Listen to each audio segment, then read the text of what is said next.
Hébreux chapitre 7.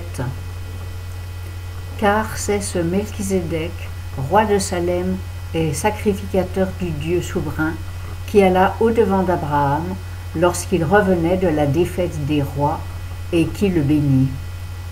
À qui aussi Abraham donna la dîme de tout le butin.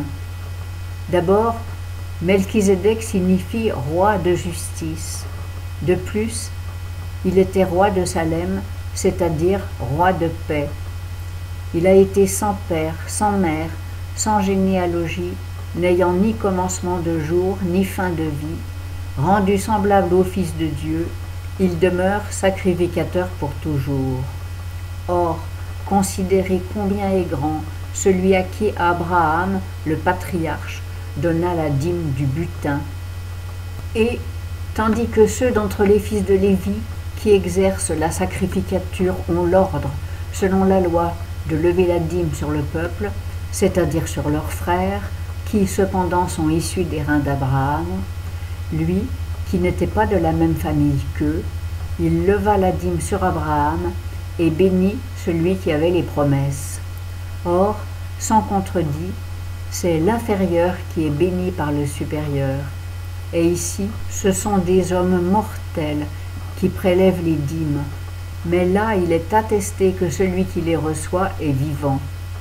Et Lévi, qui prélève les dîmes, les a aussi payés, pour ainsi dire, par Abraham. Car il était encore dans les reins de son père lorsque Melchizedek alla au-devant de lui.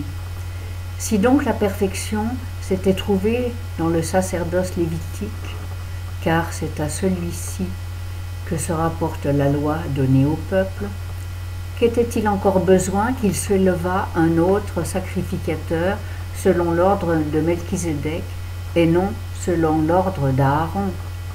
Car le sacerdoce étant changé, il est nécessaire qu'il y ait aussi un changement de loi. En effet, celui de qui ces choses sont dites appartient à une autre tribu dont aucun membre n'a servi à l'autel. Car il est évident que notre Seigneur est issu de Juda, tribu de laquelle Moïse n'a rien dit concernant le sacerdoce. Et cela devient encore plus manifeste quand il s'élève un autre sacrificateur selon la ressemblance de Melchizedek, qui a été institué non selon la loi d'une ordonnance charnelle, mais selon la puissance d'une vie impérissable.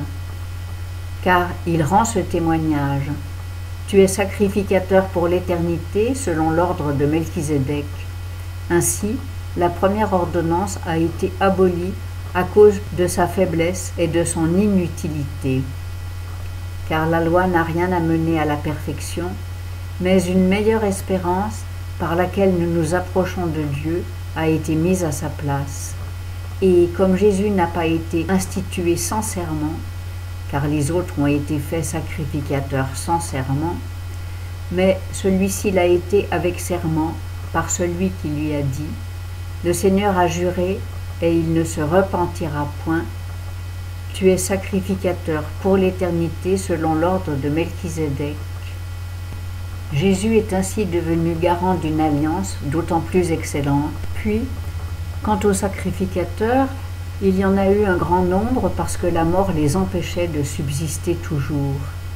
Mais lui, parce qu'il subsiste pour l'éternité, il possède un sacerdoce qui ne passe point.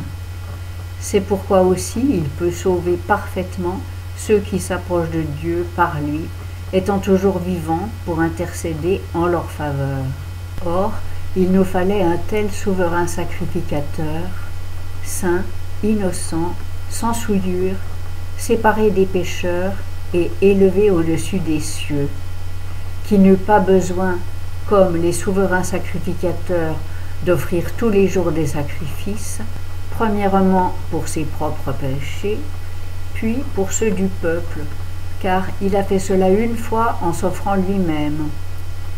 Car la loi institue souverain sacrificateur des hommes soumis à l'infirmité, mais la parole du serment qui a suivi la loi institue le Fils qui a été rendu parfait pour l'éternité.